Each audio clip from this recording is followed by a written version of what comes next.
Live from the Ken and Valerie Baker studio at WHYY, this is Studio 2. On Monday, November 24th, welcome on and friends to Studio 2. I'm Cherry Gregg. And my name's Avi Wolfman Arndt. So Avi, today we're talking about a machine that is fairly small, yet it's mighty enough to spark hours of heated testimony inside of a Lower Merion Township meeting room. We're talking about leaf blowers, specifically gas-powered leaf blowers. These devices have caused a big stir and it's kicking up more than just leaves these days. Lower Merion just voted to phase them out for good by 2029. Supporters say it is a breath of fresh air, cleaner lungs, quieter mornings, and fewer fumes blowing around the neighborhood. But critics say the township is way out of touch. The technology still blows, and landscapers will be the ones taking the hit. So today we're asking, when it comes to gas-powered leaf blowers, how bad are they really? And if we're going to sunset them, what's the fair way to do it, right? We're going to talk to a couple of experts. We're going to hear all sides of the argument, and we'd love to hear from you, our listeners at home, on the road, and elsewhere. Where do you stand on the great leaf blower debate? The number to call to participate is 888-477-9499. The email is studio2@whyy.org. And if you're watching on Facebook or YouTube, you can leave your comments in the chat. And Avi, I did not realize, I live in the city. I did not realize how big of a deal this leaf blower debate has been. Like, oh, yeah. I'm like stunned. I already got several emails from people this morning.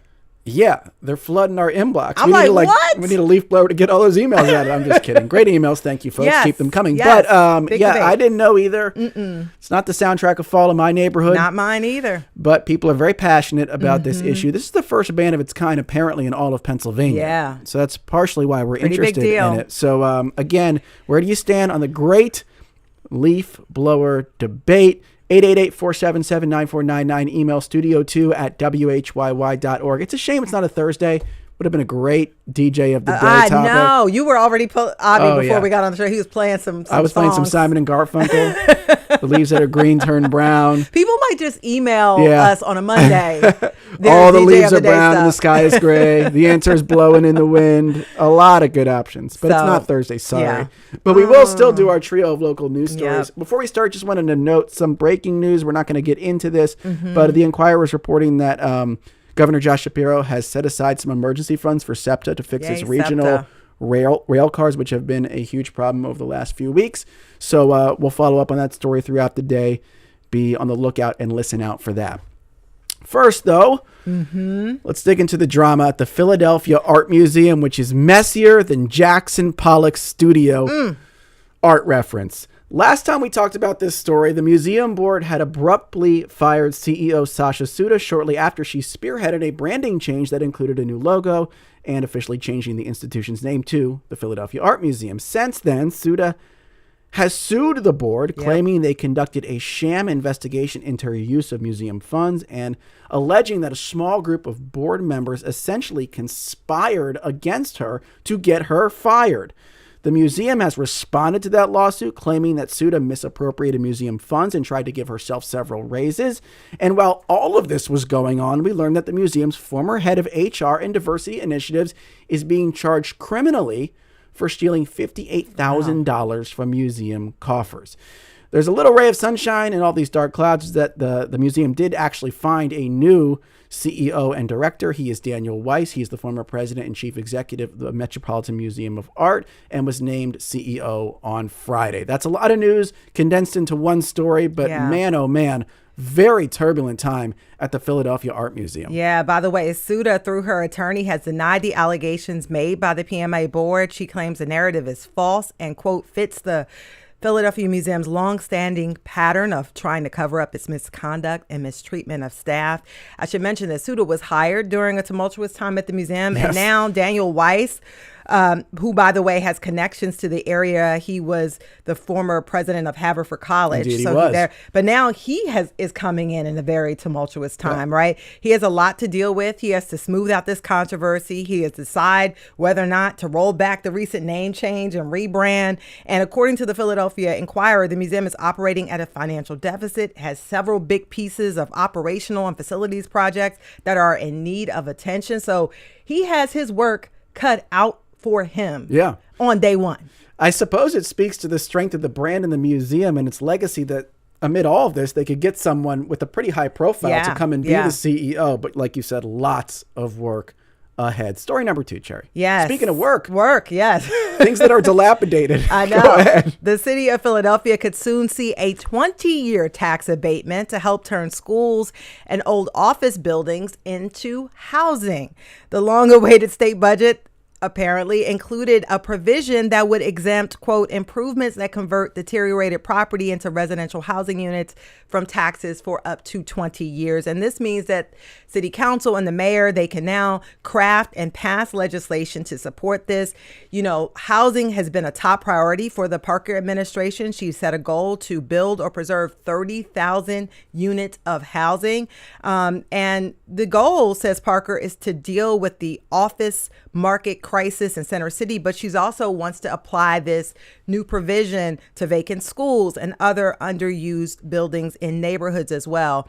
As you know, right now, Philadelphia had this 10-year tax abatement that applied to residential properties for renovations, but people criticized it. They said, look, you know, this is money that the city needs. This is money that the school district needs. And, you know, we're not giving the city the type of revenue.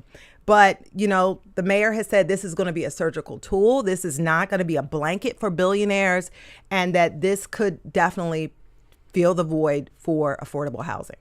Yeah, like so many things, devil in details, right? So this legislation at the state level gives the municipalities the ability to define what constitutes a deteriorating area, because the property has to be in a, quote, a deteriorating area to qualify for this potential 20-year tax abatement. So I'm very curious how they're going to define that and how surgical the tool will indeed be. But we really don't know at this point. We just know that the runway is now there for a 20-year tax abatement. And like so many stories, we shall see.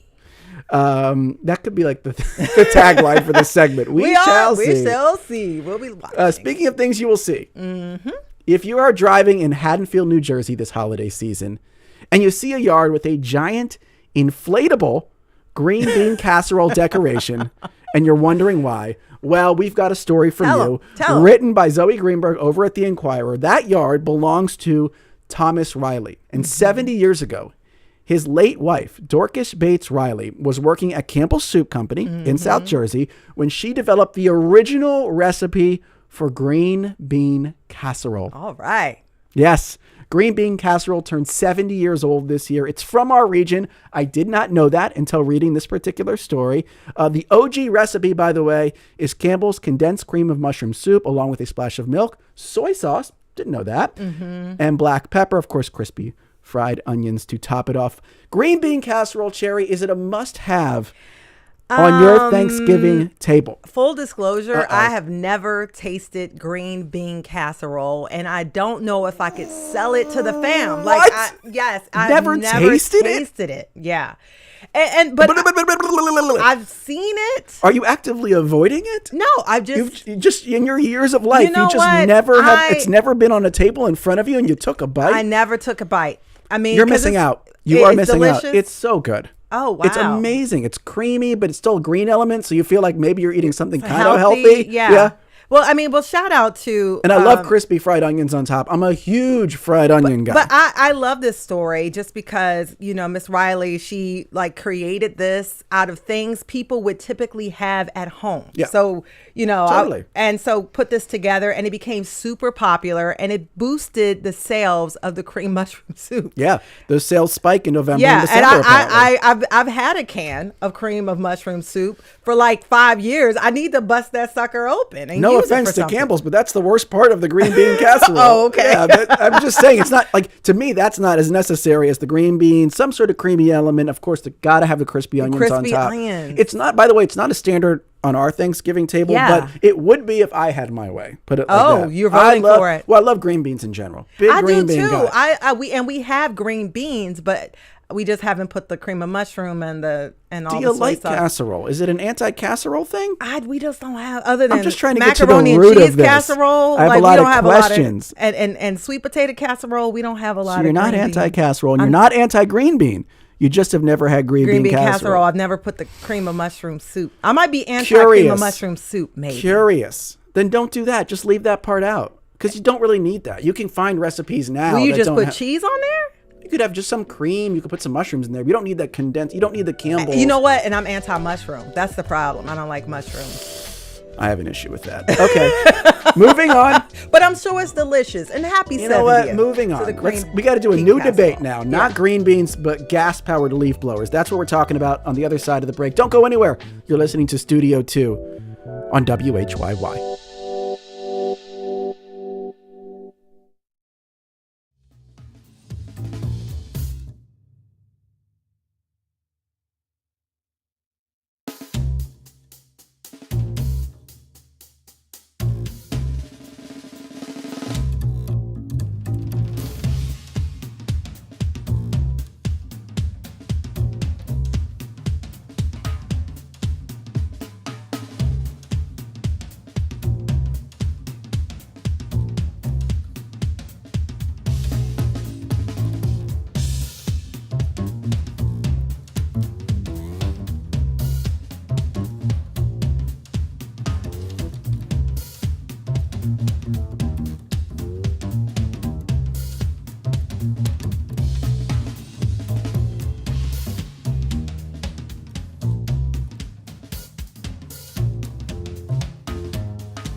Welcome back to Studio 2. I'm Cherry Gregg.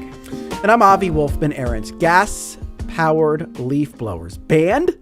You better believe it. Lower Merion Township, west of Philadelphia, just became the first municipality in Pennsylvania to phase out the noisy foliage-fighting devices, joining several cities around the country. Residents complained about the sounds, the smells, and the pollution emitted by gas-powered blowers, but landscapers say they're necessary tools of the trade and that an all-out ban will wreck their business model. We will hear from a critic and a booster later this hour, but first, let me introduce Todd Sinai, president of the Lower Merion Board of Commissioners. Todd, thanks for being here. Well, thank you very much for having me, Avi. Yes, and we'd love to hear from you, our listeners at home, on the road, and elsewhere. What are your thoughts? Where do you stand on the great leaf blower debate? You can give us a call. The number is 888-477-9499. The email is studio2@whyy.org. And if you're watching on Facebook or YouTube, you leave your comments in the chat. Let's set up with a comment from Bill and Devin, who says, as I write this, 2 men are raking my lawn and hauling the leaves to a wild place in my backyard where the leaves will provide insects for birds and eventually nutrients for trees. My neighborhood is quiet, and other than the truck they used to get here, no gas was burned. So Bill, clearly not a fan of leaf blowers, prefers the raking method. Yes. So Todd, let's backtrack a little bit. How did this idea and this issue come on your radar before you guys enacted the phase-out ban? Well, you have to understand, Avi, we've been working on this for at least 5 years. Wow. And when we started, it was a discussion. Possibly technology was not quite ready back then. And we said, well, what we have to do in our township before we ask other people to stop using gas-powered leaf blowers is we have to prove that we can do it ourselves. Mm-hmm. And so the first phase of this, which is a seasonal restriction on gas-powered leaf blowers, can't use them in the summer, can't use them in the winter. We in the township, our Parks and Rec department, have already been doing. We've proven it for a year, and we figured it was ready for prime time. Wow. And so tell us a little bit about the process. You guys, you did test it, but there has been some pushback. And how have you been dealing with that? Yeah, it's a great question. So I think there's always pushback. What we're asking people to do is adopt new equipment and a new workflow often. And I think what we've looked to is to say, well, we are the first municipality in Pennsylvania to do this, but we are not the first municipality to do this, period. All right. So municipalities in Massachusetts, in Illinois, in the entire county, Montgomery and Maryland have done this already, and we can look to see what their experience was. And what's your view of what their experience was? The amazing thing is that the reaction afterwards is we are so happy we did this. We found no evidence that landscaping costs have gone up. We've seen no evidence of landscapers leaving the market.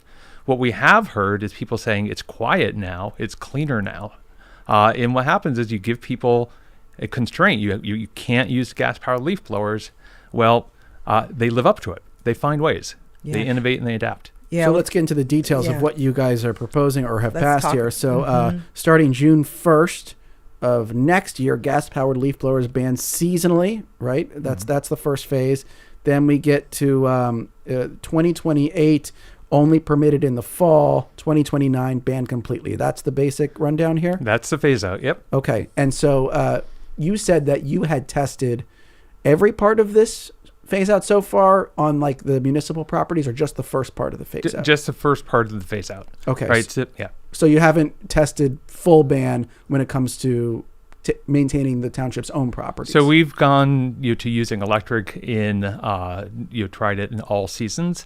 I think the way to describe what happens is there's a difference between trying to substitute electric leaf blowers in your entire workflow and saying, well, if I just substitute for what I'm doing now, will it work? Versus I'm adjusting how I'm doing things to use this new tool, right? And so we've done the first part. So could you just substitute them one for one in our existing workflow?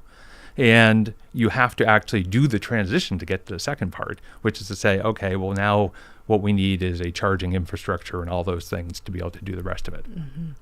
And so what is, because the charging has become a big part of it. Yes. And some folks use these generators, and I understand that under this ban, those would also be banned at some point. Yeah, so you can't use, it would be counterproductive to say you can't use gas-powered leaf blowers, but you could just run a gas-powered generator to charge your electric leaf blower. So so we don't let that happen either. Now, there are all sorts of ways to charge these things. And it ranges from just having a bank of batteries to having a master battery in a truck, to plugging it in at a client's house, to have some landscapers have solar panels on their trucks, right? So there are different ways and approaches of doing it to deal with the energy density of batteries versus what you can get in a 5-gallon container of gasoline, right? Really, the big challenge with electric leaf blowers is how do you transition from gasoline as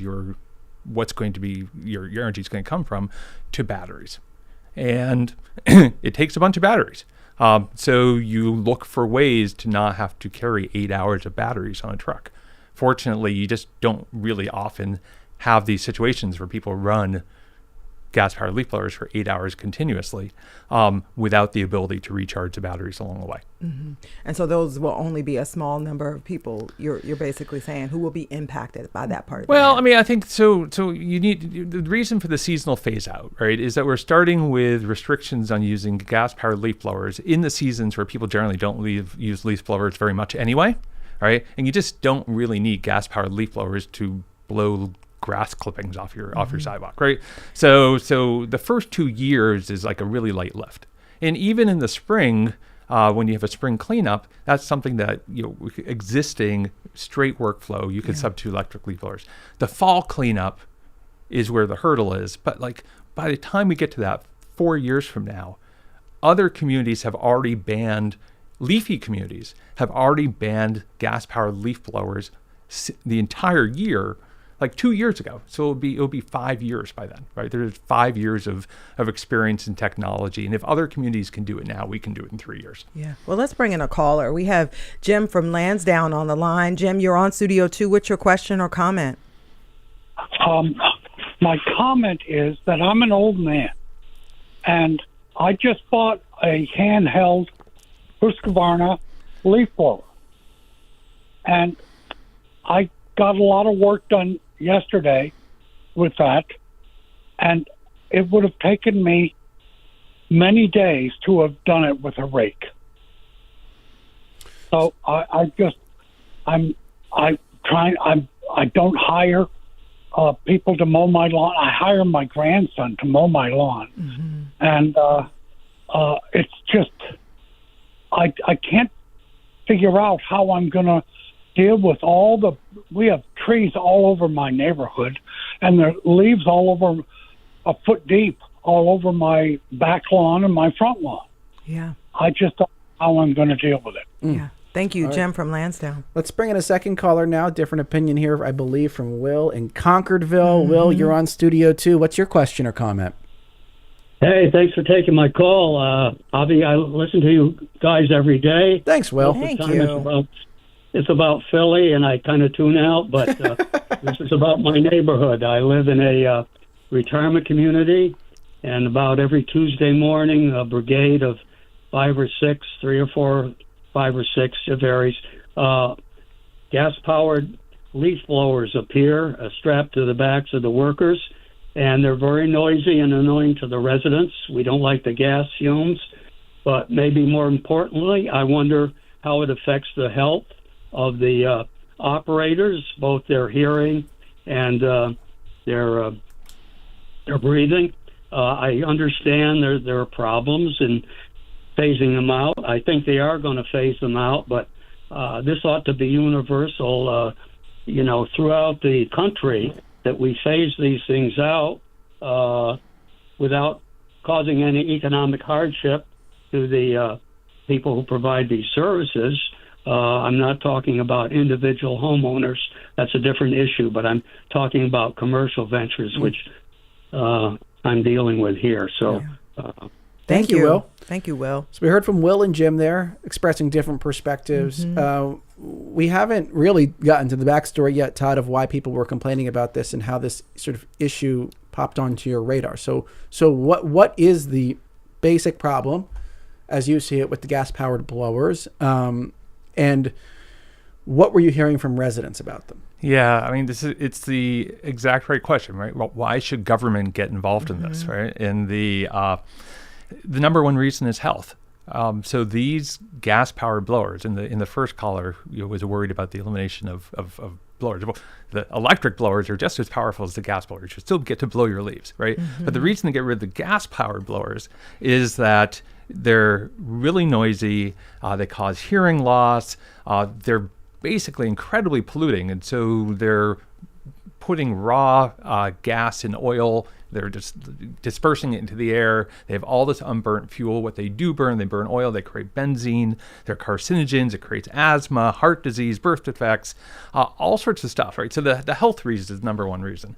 The second is the environment. And so, a gas-powered leaf blower for 1 hour is the same pollutants as a car driven for 1,000 miles. Right. So 1 hour leaf blower is 1,000 same amount miles. of emissions as 1,000 miles of driving. 1,000 miles covered. And so you that in the abstract, that you're like, yeah, cars drive a lot, but if you think about it, like, imagine running a car in your backyard for 1,000 miles. Everyone would flip out, right? But we've gotten accustomed to doing this with leaf blowers, not just one, but several, running for more than an hour, right? And so that is hugely polluting, just locally, not just globally. And then the third is, people, they're noisy. Like the electric leaf blowers are much quieter. And if you think about the quality of life, the noise is a really big issue. Well, I want to remind you, our listeners at home, on the road, and elsewhere, you can participate in this conversation. Our question of the day is, where do you stand on the great leaf blower debate? The number to call is 888-477-9499. The email is studio2@whyy.org. And if you're watching on YouTube or Facebook, share the video, but also leave your comments in the chat. Judy from Morristown said, I laud the ban. No other machine makes such a loud noise that travels such a long distance. People don't realize, she says, that landscapers are exposed all day to this noise and the gasoline exhaust, which causes lung cancer and other respiratory problems and deafness. Residents should stop wanting lawn perfection. Nature doesn't allow it. Todd, I wanted to quickly talk about the teeth of this ban? Like, how will you enforce it? And I didn't see anything that sweetens the deal to folks to sort of like make the transition to electric. Yeah, so two good questions. And the first is, how do we enforce it? And we will enforce the same way that we enforce everything else in our property code in the township, right? So there are all sorts of things that you cannot do on your property in Lower Merion Township. And the way it's enforced is that if you do it, someone calls in, right? It might be a neighbor. Often in Lower Merion, there are people who walk around, and when they spot things, they call it in. And so it ends up being community enforcement. And that's how it works with pretty much everything, right? So it's no different with this. And then the second is, sweetening the deal. I think that's the next thing for our Board of Commissioners to take up is, what could, such programs look like? And I can't speak for what the board giving would choose to do. incentives versus just fines. Yeah, I mean, so it's complicated, probably more complicated for us to get into on this show. But there's been a mix of precedents for other communities have done it there. Evanston, Illinois had some help you buy leaf blower programs. Lexington, Massachusetts just said, no, we're just eliminating these things. Before we let you go, Todd, one thing that last commenter alluded to was this idea that nature doesn't allow for perfect lawns, and yet we try to sort of cultivate and maintain these perfect lawns. Yeah. I wonder if part of this is a culture shift in terms of like you're going to do landscaping differently. Maybe you'll do 30 minutes of leaf blowing instead of an hour, and you'll live with the results of that. Now, obviously, the government can't enforce culture shift, but do you think that's going to be part of the ultimate, remedy here? Is that people are just going to care for their lawns differently, and they're going to tolerate different types of lawns in your community? Do you think that's a possibility?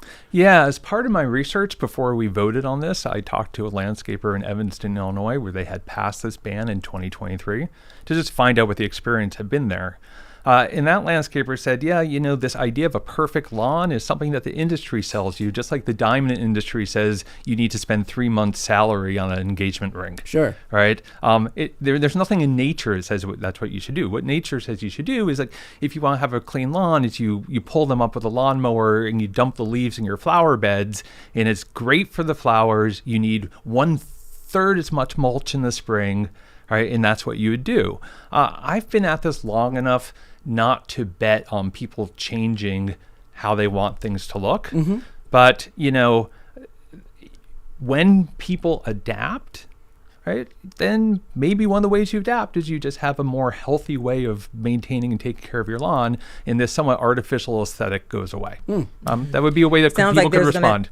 Sounds like there's going to have to be some education here. The township has a huge initiative to educate both landscapers and residents. One thing we've discovered is that there's really great best practices out there in other states, in other places in Pennsylvania, where people have made electric landscaping work.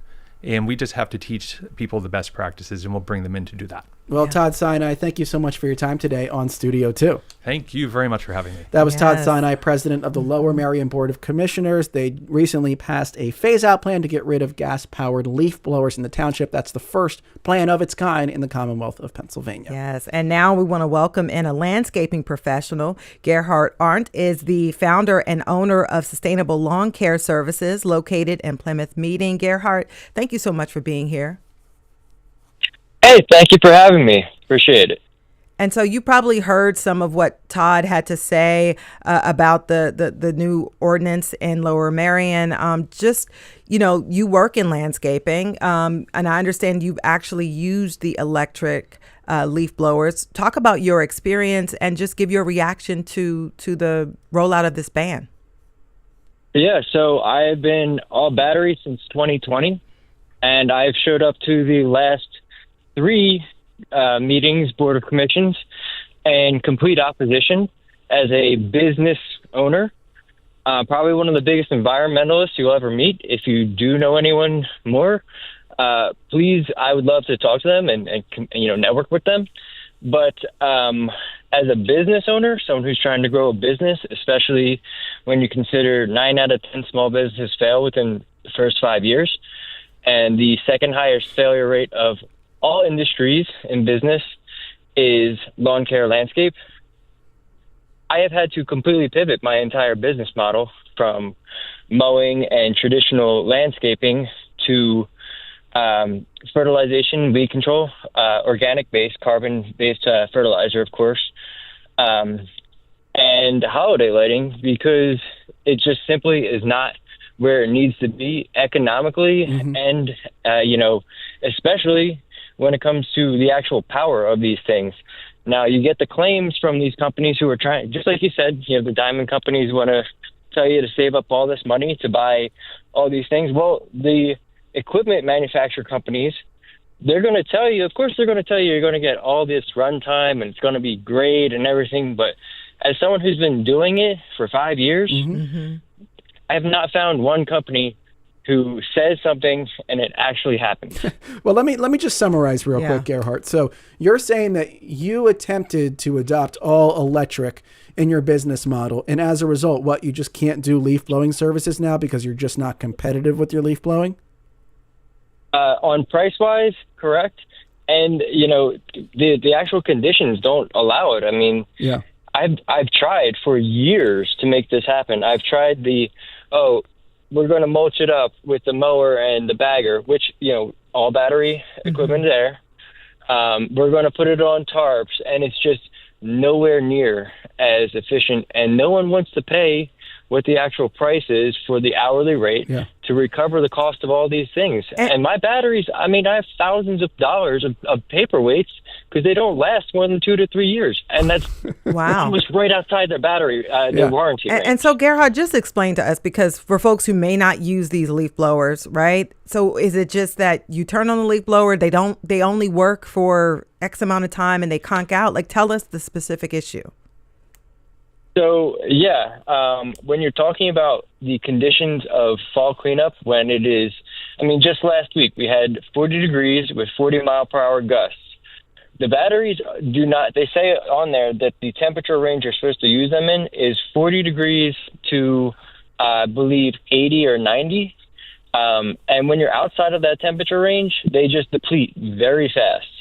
And then they also, in the same regard, take very long to charge back up, especially because they'll overheat. Even in the cold, throughout extensive use, they'll overheat, and then they'll just sit on the charger. I've spent thousands of dollars on batteries to do leaf cleanups with multiple chargers, and you have to just sit there and wait while you're raking leaves, and you're like, oh, man, I'm just losing money out the wazoo because it's not viable. Now, I do believe that there's going to be a time when someone like Elon Musk comes along and creates a backpack or a battery blower that's the Tesla of the battery blowers, that is economically viable, and it also puts out the same amount of output as a gas leaf blower. I believe that'll happen, but just not there yet. Right now, it would, and right now, it's just going to kill small businesses, and it's not just my industry. Yeah, let me ask you though, Gerhart, like as a follow-up, because you're saying like we tried to pivot to the gas, to the electric, it doesn't work, so now I have to offer other services. One possibility here is that the gas-powered ones get banned, and now all of a sudden you are competitive, and people do accept, I suppose, I don't want to say a lower quality finish, but they accept sort of some leaves being left there, and all of a sudden you are now able to go, mano a mano against the folks that used to have the gas powered ones. Is that not a possibility here? So, I will tell you that in starting this business, I have had a lot of the local guys actually laugh at me for trying, and I'm so serious. As someone who fully believes in it and has tried to champion it, it was very disheartening. But then now, because of this, I've actually networked with a bunch of these guys, and I've come to find out that our hourly rates, compared to what they're charging for the same services, they are 2 to 3 plus times what they're charging. And that's just not economically viable for most people. We have there's a reason why we have not grown. I'm owner-operator. We're talking about, this is now 2025, and 2020, I started. When people would get, a child can take $1,000, go to Home Depot, and have a mowing company. Buying gas equipment. That can't happen anymore. And there's so many very successful entrepreneurs who have done many great things for our world, and you look back at their origin story, And I started out with a lawn care company. You just took that entire economic sector out. You just took out future great entrepreneurs. Yeah. And Gerhart, as we get ready to wrap up this segment, just got to ask you, what would be your solution then? I mean, there's clearly, the science shows that there are some issues with this. It is loud. There are environmental impacts. What would you do? I would, just like I said, I would wait until someone comes along who creates the Tesla of the blowers. It's got to be economically viable, and it's got to be as also, efficient as possible. And also to touch on the health thing, because it's noise and it's health. That's the biggest concerns, right? Well, when I walk into a public restroom and I have to sit there and spray and smell the chemicals that are sprayed all the time that are more volatile to my health than a gas leaf blower, well, why are we not saying anything about that? There's over 3,000 chemicals in perfume that are known to cause asthma and cancer, but we're not waging a war on massive perfume companies. We're waging a war on these small business owners who cannot economically stand to spend thousands and thousands of dollars. Yeah. Because someone, a few people decided, we can't do it. We can't take this anymore. Well, that's Gerhart Arndt. Thanks so much for your perspective, Gerhart. Gerhart is the owner-operator of Sustainable Lawn Care Services in the Philly Burbs. Appreciate your time today, sir, on Studio 2. We got a lot of callers lined up, a lot of comments, and some more perspectives on the way on Studio 2. Keep those calls coming, 888-477-9499.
And welcome back to Studio 2 on WHYY. I'm Avi Wolfman-Arndt. And I'm Cherry Gregg. We're talking about gas-powered leaf blower bans this hour. Lower Merion Township just passed one.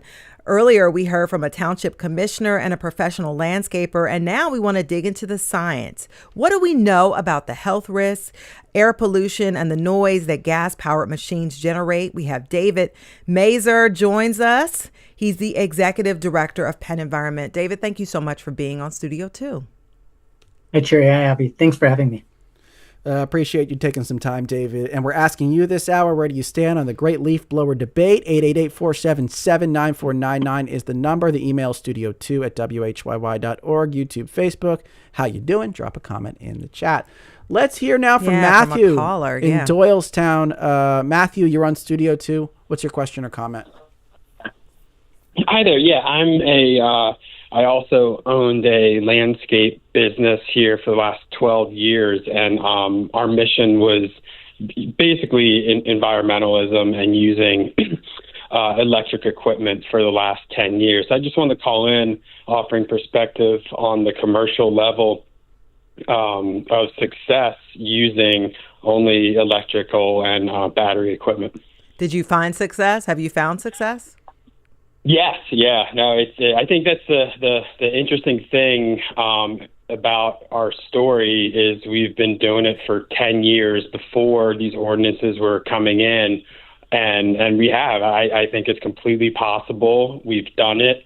And I think the biggest thing is that you can't expect to go toe to toe with a gas powered leaf blower. You have to change the mindset and the goal. And then it's completely possible. Thank you. Interesting. Matthew call. from Doylestown. Line 3, we've got Jim from just outside Doylestown. How about that? Hey, Jim, you're on Studio 2. What's your question or comment? My comment is a couple things. First of all, I'm very sympathetic to Gerhart's comments in trying to maintain a business. But I agree that if these gasoline blowers are banned, innovative people will come up with viable solutions for electric ones. That always happens. When there's a problem to be solved and no other way out, there's some creative people that make a fix. Right. I also would argue with Gerhart that he's the most environmental person he knows. I put solar panels in 16 years ago. I've been buying nothing but hybrids and EVs since 2004. I have a geothermal HVAC system, so I'm a fanatic about environmentalism. There's no doubt about it. Makes sense. Thank you so much, Jim. Thank you. That's Jim. Jim from just outside of Doylestown. Thank you so much. Lots of folks are passionate about the environment. But look, I guess we want to bring you now in, David. David, we want to bring you into the conversation and just, we heard from Todd earlier, talked about one of the many reasons why they decided to enact this ban, but I want you to sort of back it up with the science. Tell us about gas-powered leaf blowers. What do they do to the environment and to, human beings? What are some of the impacts? Well, sure. There's a lot of data out there that these small devices, gas-powered leaf blowers, can pack a huge punch when it comes to pollution. And I tend to think there's really 3 types of pollution that at PennEnvironment we focus on when it comes to gas-powered lawn equipment and why electric alternatives are so much better. Number 1, air pollution that's just bad for our health. Gas-powered leaf blowers emit particulate pollution and what we call NOx and SOx emissions, which they're sort of the basic compounds we have of air pollution that causes and triggers asthma attacks, other respiratory ailments, and gas-powered leaf blowers are huge emitters of these different sort of core air pollutants. Number 2 is global warming pollution. Powered lawn equipment for their size emit a lot of climate pollution, as Todd noted. And then last is the noise pollution. Certainly they're very loud, gas-powered lawn equipment, and bad for our ears and can lead to hearing loss and other negative health effects because of the noise. So there's a couple of different factors, and luckily, the electric options are cleaner and quieter, which both are good for the users and they're good for neighbors of the users. Real quick, this is a question from Jane. How are the batteries recycled at the end of their lives? I assume she's talking about the electric-powered leaf blowers. How does that impact the environment? So are there environmental impacts for these electric blowers? And if so, David, what are they? Yeah, that's a great question. And this has really been a priority, I think, of the industry writ large, that as more and more landscapers and residents are transitioning over to electric powered leaf blowers and other electric equipment, that they're working to find more ways and simpler ways to recycle those batteries to make sure that they reduce the overall environmental footprint. So I've talked to many national manufacturers, big name brands, if it's Steel or Milwaukee Tools or others. And this issue of battery recycling is a big priority for them. And I think it will continue to be an issue as I believe the trend will continue. We'll keep seeing more and more electric lawn equipment. And so that recycling issue, I think, will continue to get better, just like the equipment itself gets better. Yeah, let's bring in another caller. We have Jessica from Montclair on the line. Jessica, you're on Studio 2. What's your question or comment? North Jersey, how you doing? Hello? North Jersey, how you doing, Jessica? Good, thank you. I live in Montclair, New Jersey, and I was very active in the campaign that led us to have a full year prohibition on this very dangerous machine here. We're in our third fall. This is possible. We have had no businesses close or be shuttered over this. And this is a public health decision far above anything else. So in light of that, I thought I would read to you from a leading manufacturer's safety manual for a current model gas leaf blower that is on the market today.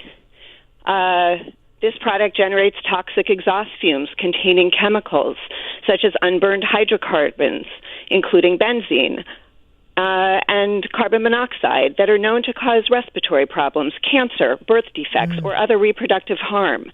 Some of the gases, such as carbon monoxide, may be odorless and colorless. This is exactly why this kind of legislation is being passed, is to protect people, no more so than the workers. Put a machine that does that on their backs, usually without protection. And most of us know that they make up an invisible workforce that very often does not have health care benefits. And that is the commitment of this legislation. And that the technology is available, but the technology, we didn't require this technology for generations. And now to bring into it these issues of what will happen with recycling? Well, did anyone ever bring up recycling of gas cans or the gas leaf blowers that break and are abandoned? Where were those recycled? But now that people are committing to public health, now suddenly we're questioning the batteries. And there are issues with the batteries. We know that. But at the same time, people could make zero investment and Jessica, manage leave. And Jessica, we got to get back to the conversation. But thank you for making those wonderful points. That's Jessica from Montclair, New Jersey. And you know, David, I want you to zoom out because, you know, we talked a little bit about other townships, other municipalities who've enacted these types of bans. Jessica said in Montclair, no businesses, you know, went under because of this. What have you seen from other townships, other municipalities that have rolled out these bans? Yeah, I think Jessica's point's a good one, and Todd mentioned it with Evanston and other municipalities around the country. You know, I think if these policies are implemented wisely, obviously they're taking into account the business community as much as possible at the same time. These can be done in ways that have a lot of benefits and less pain for the business community, particularly when they're phased in like the Lower Merion proposal.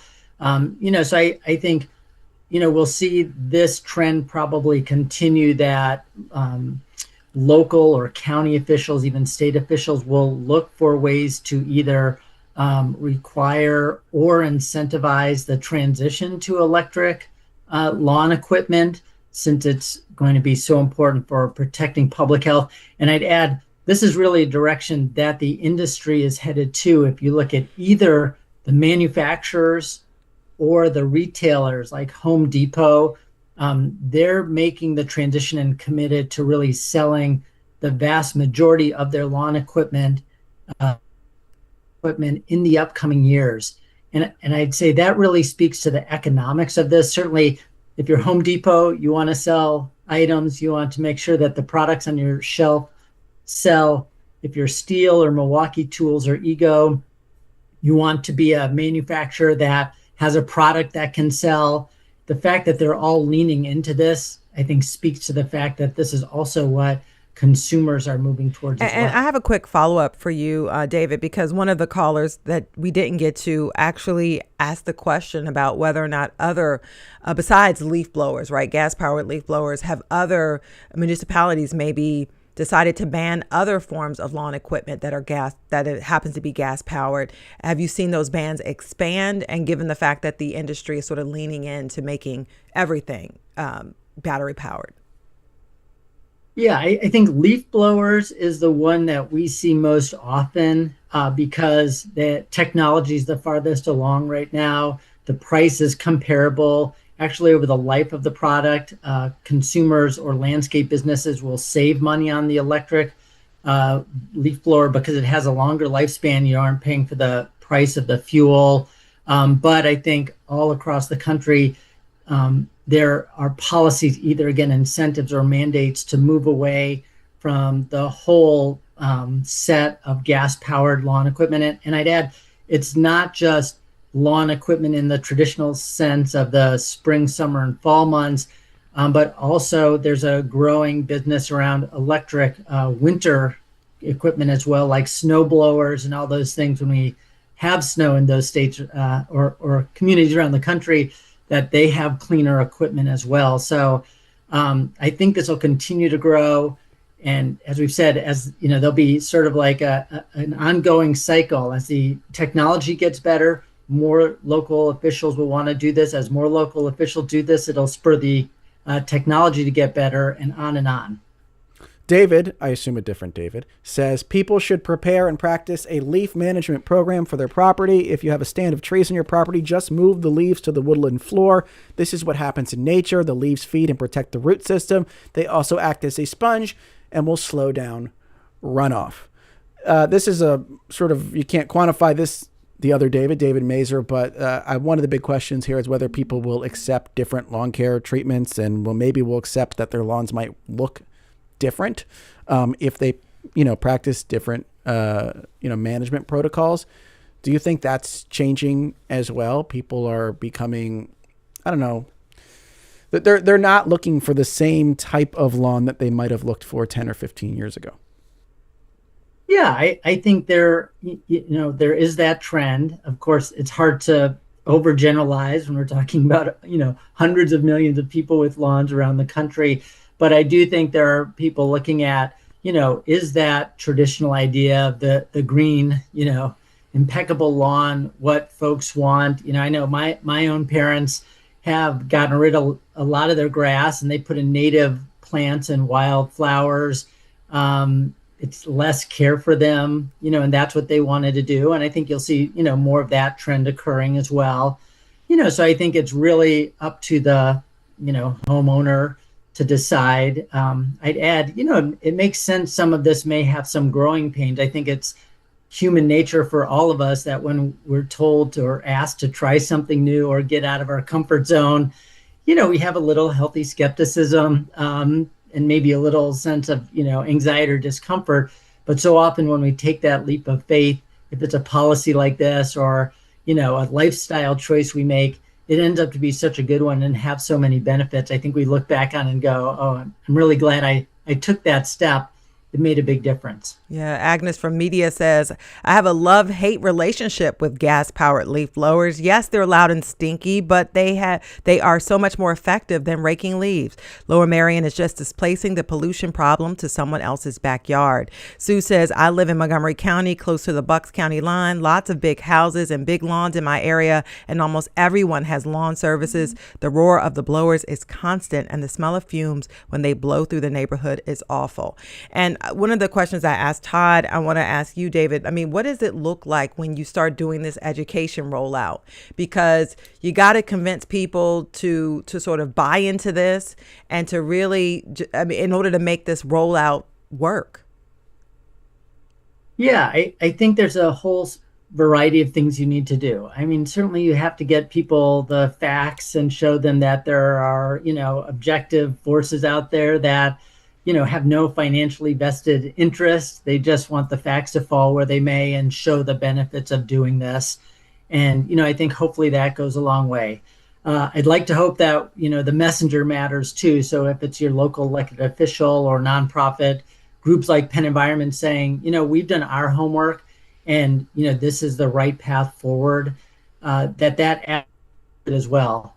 But we've even gone as far as we've partnered with many of the manufacturers, if it's Steel Tool or if it's working with Ego, whose their entire line is or Milwaukee Tools or Ace Hardware, and do these sort of, road shows where people can see the equipment and test it. That makes a big difference. Yeah. Well, I'm glad we got to see and hear from you, David Masur, Executive Director of PennEnvironment. Appreciate your time today on Studio 2. Thanks, Avi. Thanks, Jerry. Yes, thank you so much. And thank you to everybody who called in today and wrote in about this issue. And thank you, of course, to our producers, Debbie Builder, Andreas Copes, and Hazel Mae Bryan. Thanks to Mike Schiffler, our visual producer, and to Al Banks and Tina Calicay, who engineered today's show. Our executive producer is Kevin McCory. From Studio 2 here at WHYY in Philadelphia, I'm Cherry Gregg. And I'm Avi Wolfman Arndt. We will talk to you tomorrow.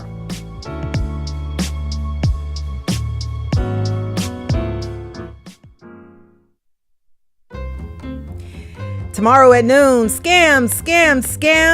They are everywhere. Fake bills from the water department, Easy Pass, Pico.